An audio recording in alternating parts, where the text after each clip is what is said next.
be the second. Okay, so this Second is time. the second Our time. very first show as the J.J. Lang Band, It was at Pineapple Jack's last year. Oh, okay. the Sex Slaves. Oh, okay. I remember you promoting that. I think you were here on the Shakedown to promote that gig, and that was your first performance as the J.J. Lang Band. Yes. Right on. Very nice. So this will be your second time. Yeah. Now, what was the Indie Music Fest all about? What that happened a few months ago, right? Yeah, that happened in July. Okay, so that was over the summer. My team from California came over and kind of just, the Indie Music Channel is a website where every, independent artist can go on there and put their music on there and be heard, and it's a really cool site. And they basically were just going around and making events like that everywhere, so it was kind of a little tour, and they came to my hometown and had me play, so. Yeah, now that you mention that, I remember that because you, Melia, were on the Shakedown the Sunday night before the Indie Music Fest happened here in Rochester to promote that. And we had the guy, Christopher, Christopher, the main guy who is in charge of the whole Indie Music Fest. He was on the phone with us, he calling from California. You were here with some of your bandmates here to promote the Indie Music Fest, so that's cool. What are we going to look forward to at the Water Street Music Hall on December 23rd between Melia and the J.J. Lang Band? Is it just going to be pure intensity? It'll just be pure rock. Nice. It'll be a good rock show. We're playing a longer set. We're doing some new tunes. It'll just be good. It'll be good. I'm doing some different stuff with my guitar that I haven't done before, so I think it'll be fun. It'll be interesting. Very cool. Changing it up a nice. little bit. Now, what are these changes going to be? What are these new things you're doing with your guitar? What are these changes you're making? I'm actually playing my guitar like a piano on one of my songs. Really? Yeah, I'm setting it down on the floor, and I'm playing a Fiona Apple song like Fiona Apple with the piano part, but I'm doing it on the guitar. So. Oh, really? Yeah, well, I'm excited. That's very exciting. I would like to see and hear that because that would be a great interpretation. To play the guitar in that style, from a physical point of view, would be really cool. Yeah. That's great. And we have been playing many of your recordings, and many of your recorded songs from your first album have been getting played here on the Sunday Night Shakedown on 98.9 The Buzz. And your recordings sound great, and I know that you put on a great live show as well. You're very Yes, yeah. And I'm not trying to schmooze. I'm not trying to be an ass kisser here, but I always believe in honestly giving credit where credit is due. And you're a talented singer. You're a talented guitar player. You're a good songwriter. What do you feel more comfortable doing, performing live or recording in a studio? What comes more naturally for you?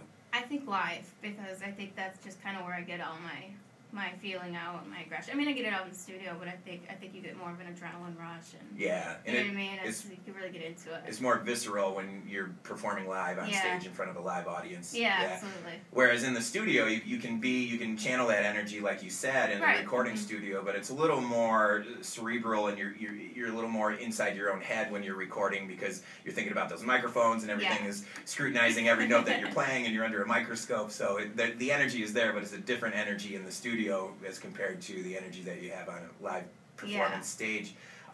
Now, you have the first album that has already been released. It's a great album with a lot of great rock songs.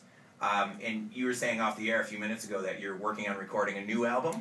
Yeah, and this spring we're actually going to start recording our new album, so I'm really excited. Very cool. Got a lot of new songs to get out, and yeah, you've got a bunch of new songs that you're going to be releasing. Now that you've released your first full-length album already, and you're currently working on recording your second studio album, and in the meantime you've been playing a huge amount of live shows around the Rochester area and other areas as well. When you're writing new songs and when you're developing new musical material, do you think about the song as a finished product and how it's going to sound in a live show? Or do you think about how that finished song is going to sound from a structure point of view in the studio?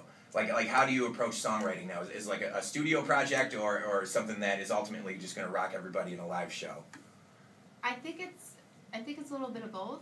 I don't know if that's a good answer, but maybe so, like I mean, 50-50. It depends on what the song is, Yeah. There's sometimes where I'm thinking, I'm like, wow, like if I did this layer and this layer, it'd be cool. But you know what? It's mostly, I would say mostly live. I think about it, like what would rock and what the crowd would respond to. Yeah. And that's why I like to play, like now I'm trying to just play the new ones live and just kind of see how they respond to it. I think that's a good way to see, okay, what are they digging and what they aren't, because I've written like 50 songs. Yeah. So I'm gonna have to narrow it down anyway. So. Yeah, you kind of have to road test certain songs. songs. Kind of like a trial and error, and just see what people like and what rocks live and what does. Because there's some songs that are great in the studio that just don't have that intensity live. Right. Yeah. So I try to be careful writing like that, but. Yeah. And that's a good way to kind of, you know, get a barometer and get a sense of how those songs are to be performed, because some songs sound great in a live show, and then they don't translate that same energy in a recording studio, whereas other songs are really suited for an album and being recorded and have all those nuances that you want to go on a recording, but then you play it out in a live show and something is lost in translation there too. So like you said, as you go through your music career and you have a lot of experience built up performing live and also recording, you find a way to know which songs work for which environment. Right. And I think, like, because I don't like to do any, like, backtracks or anything, like, I'm just kind of dead set against it. Okay. That's the other thing I gotta be careful of is, like, how many layers I put in and everything. Right, and, right. You know, I did the first album. I did a ton of layers on my first one, but luckily I got Jimmy as my guitar player now, so he can fill in. Right. But yeah, like, I always try to think about that, too, because I just don't want to do any backtracks. Yeah, and I'm sure your listeners appreciate your honesty, because there are so many bands that will go into the recording studio and just layer all kinds of sounds and textures into their recorded songs, but then they go out and play a live show and it sounds sounds different. Yeah, it sounds different, might sound a little more hollow, but you know, your representation of your music is true and the same whether it's on your album or in your live show. Yeah, that's kind of what I aim for as much as I can, is to keep it real. And you know, not that backtracks are bad, it's just not my thing, so I just kind of make sure that I'm wise about going into the studio and what I do. And absolutely, yeah, and that's a good way to do it, definitely, and you know, that's a good approach to take, because you have to be realistic about the songwriting, the overall sound of the band. And speaking of live shows and speaking of the overall sound of the band, you brought your drummer with you tonight. I did. I brought Doc McGowan. How you doing? How you doing, Doc? Good to have you here. Thank you. Good. Welcome back to the Shakedown. And you're going to be performing live at the Water Street Music Hall on December 23rd with Keaton and the J.J. Lang Band. We're going to talk with the J.J. Lang Band in a few minutes, but first, Melia is going to be playing one of her new songs. You're going to hear it on December 23rd at the Water Street Music Hall, and we're also going to hear this song on her new album once it's released in a few months. Yes. All right. So what's the song? What's the title? What's it all about? It's called Behind Tinted Windows. It's basically about a relationship that everybody else thinks is awesome, and from the outside it looks great, but inside it's kind of messy. So. I see. Kind of like my relationship with Frank DeBlaze. Yeah. Yep. Exactly. I wrote it for you. Oh, thank you. Thank you. Yes, you can feel my you can feel all of my emotions, right?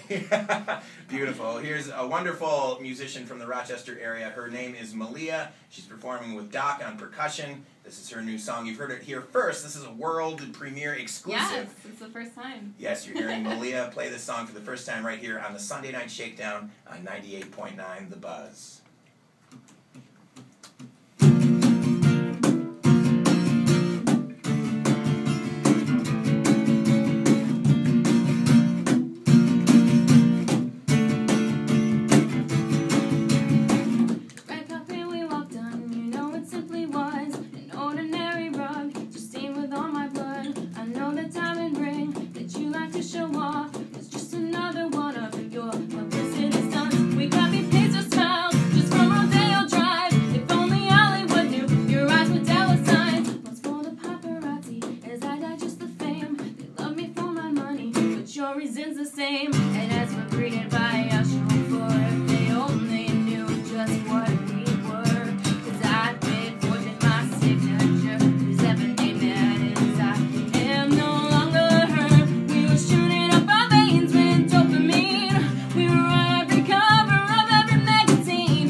That's a great Rochester rocker, Melia, singing her brand new song right here on the Sunday Night Shakedown on 98.9 The Buzz, where we are proud to support our local music scene, and we're proud to support some terrific musicians here in Rochester like Melia and the J.J. Lang Band. Now, Melia, that was a beautiful song. Thank you. Very heartfelt. I mean, you're young, and I don't mean that in a belittling or condescending way, but this is a compliment. You're young, but you sing with a lot of soul that not all young people have. Yeah. You know? So, I can hear that heart and soul that you're putting into your music. So it's cool. It's great. It's great that you channel that energy and that creativity through your songwriting. And when our listeners listen to Melia either on her recordings or if they go to the Water Street Music Hall on December 23rd to hear Melia and the J.J. Lang Band perform live, you're going to listen to her not only sing, but she's playing guitar, too. Now, you mentioned you have Jimmy Whitaker, who's a great guitar player from Rochester. He's in your band now, playing guitar with you. And Jimmy is great in his own right, but you are an excellent guitar player, too.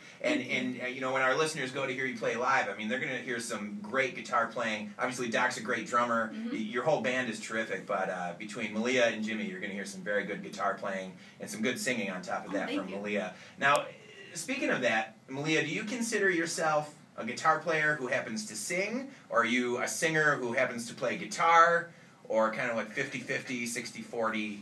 How do you identify yourself as a musician? I think it started off as, I thought of myself as a guitar player that just started to sing because my high school band, they didn't have a singer, so that's the reason I started singing. So you just had to do it because you felt like nobody else would. And then it just started becoming a thing, and I just started doing my own thing with it, so I guess it's kind of even now. So at first you were a guitar player who sang, but now you feel like it's 50-50. Yeah. Yeah, that's very cool. Now, you got the full-length album released. You're working on recording a new album that's going to be released this spring. You played a bunch of shows. You're going to continue performing live in and around Rochester and other regions as well. Do you remember your first performance, like as a kid? Do you remember the first official Melia performance where you played your first real live gig? Not including like the school band. Right. Man. Until I was a junior in high school. I did the talent show. Oh, okay. And that was like after I first started playing guitar. Okay. So. Yeah, because I mean, high school or junior high concert bands or jazz bands are different. Yeah, they're different, and they're great musical experiences, absolutely. But I'm talking about like the first time you strapped the guitar around your shoulders and started singing into a microphone in front of a live audience and played some real rock and roll. Yeah, it was the talent show, and then after that we played our first real gig, like in a bar, was a Penny Arcade. Oh, the Penny Arcade. Yeah, that's our first one. It's kind of like a rite of passage for most rock bands in Rochester. Every rock band in Rochester has to play the Penny Arcade. So you started young then. Yeah, you got right in there young. I was like 17, so. Very cool. Very cool. Well, you're doing a great job. Make sure you check out. Thank you. Yes. Yeah, keep on rocking. Make sure you check out Keaton, Melia, and the J.J. Lang Band on December 23rd around 7:30 p.m. at the Water Street Music Hall in downtown Rochester. We're going to interview the J.J. Lang Band, but first we're going to hear one more song from Melia. This is a new song off of her upcoming album. Yes. And what's the name of it? This song's called 1,000 Watts. 1,000 Watts. Here's Melia on the Sunday Night Shakedown on 98.9 The Buzz.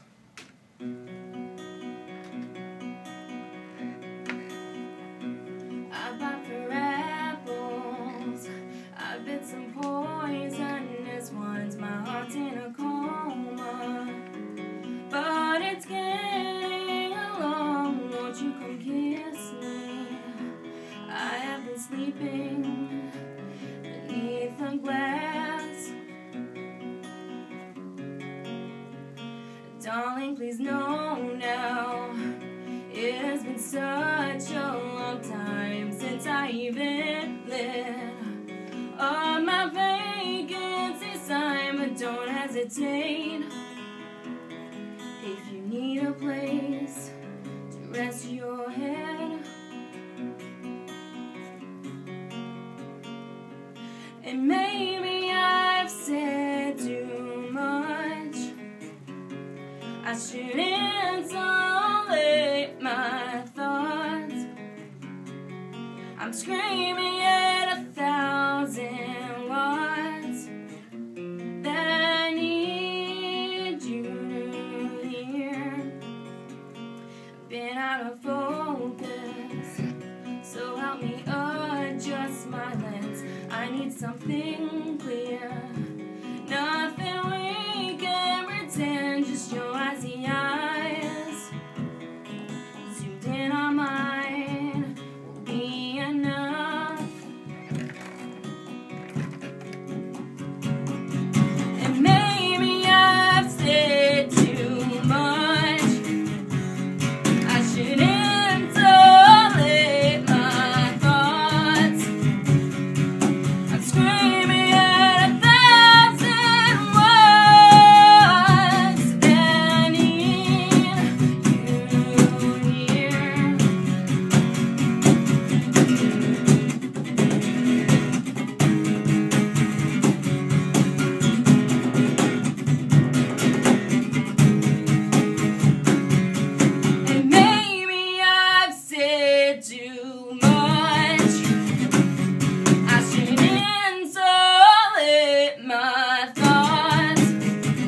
off my helmet. If you get me out of this mine, I've been in a deep hole with no diamonds to find, but true love takes patience, and you are the cadence of my mind. Woo!